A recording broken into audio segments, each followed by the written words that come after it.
Good morning, student. My name is Vrinder Singh, and today we are doing 9th class math. This is 9th class math and chapter 14. इससे पहले हमने 14.1 exercise की थी, तो उसमें tally marks लगाए थे और टेबल्स बनाए थे हमने 14.1 एक्सरसाइज में। आज का जो हमारा टॉपिक है that is the graphical representation of data को ग्राफिकली शो करना। पहले हमने टेबल्स बनाए थे, अब उन टेबल्स से क्या करेंगे, हम ग्राफ में ड्रा करेंगे डाटा को। तो हमारे पास स्टैट में 3 तरह के ग्राफ्स हैं, बार graphs, histogram and frequency polygon. हमारे पास जो हिस्टोग्राम है ऑफ यूनिवर्स विड्थ की है और वेरिइंग विड्थ की है, ठीक है। तो अब सिलेबस थोड़ा थोड़ा कट हो गया है, तो हमारे जो न्यू सिलेबस है इस ईयर का, उसमें ये 2 चीज़ें रह गई हैं, बार ग्राफ और हिस्टोग्राम विद यूनिफॉर्म विड्थ। इतना रह गया है syllabus. Varying width and frequency polygon ये दोनों कट हो गए हैं, ठीक है। तो इसीलिए मैं आपको ये दोनों ही करवा रहा हूँ, ठीक, बार ग्राफ और हिस्टोग्राम ऑफ यूनिफॉर्म विड्थ। लेकिन बता दूंगा कि वेरिइंग विड्थ क्या है, फ्रीक्वेंसी पॉलीगन क्या है। लेकिन जो करना है वो हमने विड्थ जहाँ तक ही करना है, हिस्टोग्राम ऑफ यूनिफॉर्म विड्थ तक, ठीक है। तो सबसे पहले हमारे पास आता है बार ग्राफ्स। बार ग्राफ्स का मीनिंग क्या है कि इसमें हम बार्स ड्रा करेंगे, ठीक है। किस तरह के बार्स होंगे ये देख लो, दीज टाइप ऑफ बार्स, ये सारे बार्स ड्रा किए हुए हैं। कैसे सॉल्व करते हैं इसको, हमारे पास कोई ना कोई डाटा गिवन होगा, ठीक है। उस डाटा को हम एक ग्राफ में ड्रा करेंगे। उसमें क्या करेंगे कि करते हैं एक्सिस लाइन और वाई एक्सिस, जो 2 लाइन लगाएंगे, ठीक है। इस एक्स लाइन को बोलते हैं एक्स एक्सिस लाइन, ठीक है। इसको बोलते हैं वाई एक्सिस लाइन। ऐसे 2 लाइन्स लगानी है हमने। बार ग्राफ में आपके पास जो भी डाटा होगा किसी चीज़ के भी रिगार्डिंग, ठीक है, जैसे जहाँ पर क्या गिवन है, in a particular session of class 9th 40 student were asked about the month of their birth. उनका जन्म का जो मंथ है, ठीक है, बर्थ का जो मंथ है उसके बारे में पूछा गया है, ठीक है। तो उसका जो डाटा है हमने रिप्रेजेंट किया है। कैसे रिप्रेजेंट किया है, कहते हैं जनवरी में, फरवरी में, मार्च में सारे मंथ लिख लिए नीचे, ठीक है। और दूसरी साइड लिख लिया कि कितने स्टूडेंट है, नंबर ऑफ स्टूडेंट्स, मतलब जनवरी में कितने स्टूडेंट है जिनका बर्थ हुआ है जनवरी में, that are the 3 point something, 3 से थोड़े से ज़्यादा हैं, ठीक है। तो अब फेब में वो 4 हैं और मार्च में कितने 2 हैं, ठीक है। और अप्रैल में कितने हैं, अप्रैल में भी 2 हैं, मई में 5 हैं। तो ऐसे सारा डाटा शो किया हुआ है। आपको ये टेबल बना होगा कि जनवरी में इतने स्टूडेंट हैं, फरवरी में इतने हैं, मार्च में इतने हैं, उनको बस इसमें एक ग्राफ में शो कर देना है हमने, ठीक है। तो उसके बाद पहला क्वेश्चन तो यही था कि इसका बार ग्राफ ड्रा करो, वो हमने ड्रा कर दिया। दूसरा जो है, how many student were born in the month of November. तो नवंबर को आप चेक करोगे, नवंबर को चेक करके उसके बिल्कुल इक्वल देखोगे कितने स्टूडेंट हैं, दैट इज 4। तो इसका आंसर आ जाएगा 4, ठीक है। In which month were the maximum number of student born. किस मंथ में सबसे ज्यादा बॉर्न हुआ है, वो सबसे बड़े वाला जो बार है दैट इज द अगस्त। इसका आंसर आ जाएगा अगस्त, ठीक है। तो ऐसे हम डाटा को बार ग्राफ में ड्रा करते हैं। बार ग्राफ की जो डेफिनेशन है क्या होती है कि इसमें जो ये ड्रा किए हुए हैं बार्स, ये इनमें ना विड्थ होती है थोड़ी थोड़ी, ठीक है। ये अलग अलग ड्रा होते हैं, बिल्कुल साथ नहीं होते, ठीक है। एक हमारे पास ऐसे भी ड्रा होते हैं, जैसे ये हो गया और इसके साथ ही दूसरा हो गया, इसके साथ ही फिर तीसरा हो गया, ठीक है।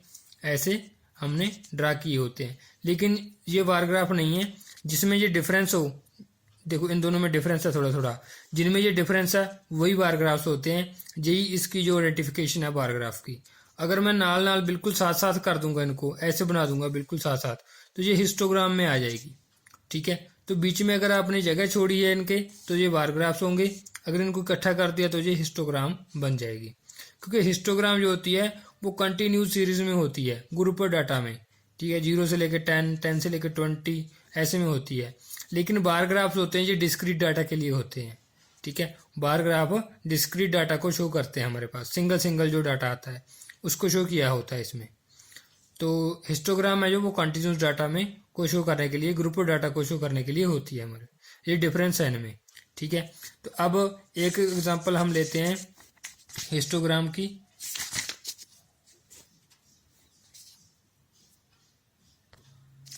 एक हिस्टोग्राम की एग्जांपल है, जैसे ये क्वेश्चन है हमारा, एनसीईआरटी का ही क्वेश्चन है ये, एक्सरसाइज का। The following table given in the life time of 400 न्यून लैंप्स, ठीक है। तो ये हमें कुछ डाटा गिवन है, ठीक है। नंबर ऑफ लैंप्स कितने हैं, देखो लाइफ टाइम मतलब 300 से लेके 400 में कितने लैंप्स थे, 14 थे। 400 से 500 आर में कितने हैं, 56।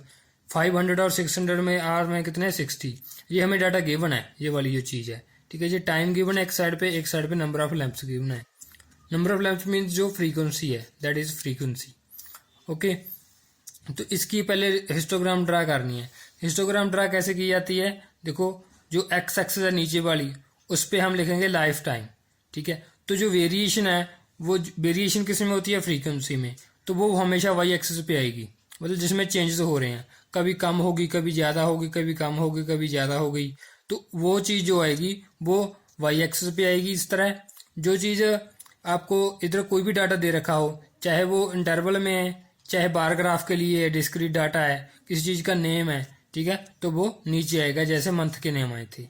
तो ये ध्यान रखना है आपने, ठीक है। मतलब फ्रीक्वेंसी या नंबर ऑफ थिंग्स है जो वो वाई एक्सिस पर आएंगी, जी बिल्कुल, जो वर्टिकल लाइन है। अब हमारे पास है 300 से लेके 400, ठीक है, फर्स्ट पे ये रहा। उसके बाद 400 से 500, ये कंटिन्यूस डाटा है, तो इसकी हिस्टोग्राम ड्रा होगी हमारे पास, ठीक है। अब 300 से 400 कितने हैं, 14 लैंप है, तो ये चल जाएगा 14 तक, ठीक है।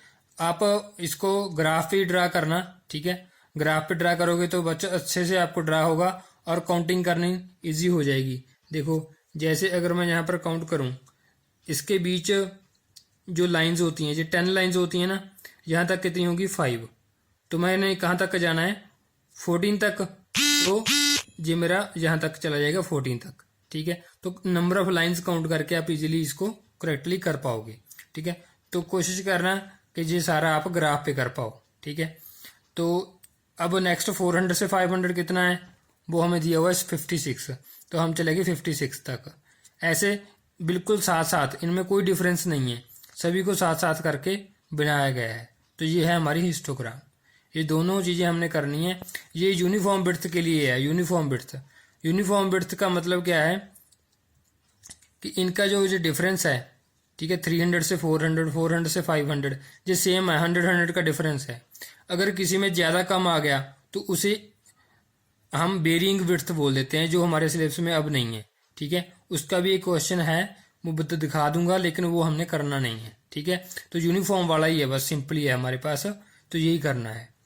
तो एक क्वेश्चन जैसे हमारे पास था एक्सरसाइज का, बार ग्राफ का, फर्स्ट क्वेश्चन ये रहा कि आपको दिया हुआ एक सर्वे दिया, conducted by organisation illness and death among women, ठीक है।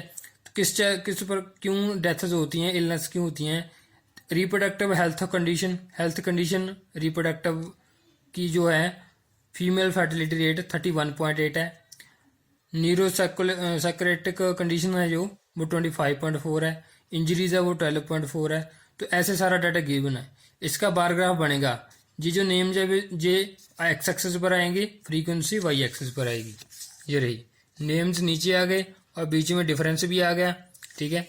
तो जो हमारे पास डाटा था, ये जो 5, 10, 15 लेना है, ये अपने डाटा के अकॉर्डिंग लेना है कि कितना बड़ा लेना है, कितना छोटा लेना है। जैसे 4 से लेके ये चल रहा है 31 तक जा रहा है, ठीक है। तो हमने ले लिया 5 का डिफरेंस।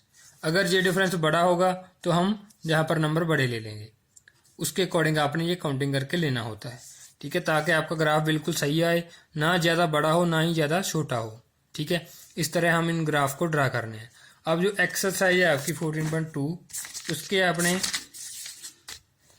14.3 इसके जो आपने क्वेश्चन करने हैं, ये first, second, third, fourth and fifth question करने हैं, 5 तक करने हैं, यहाँ तक 6, 7, 8 9 हमारे सिलेबस में नहीं है, ये मत करना, ठीक है।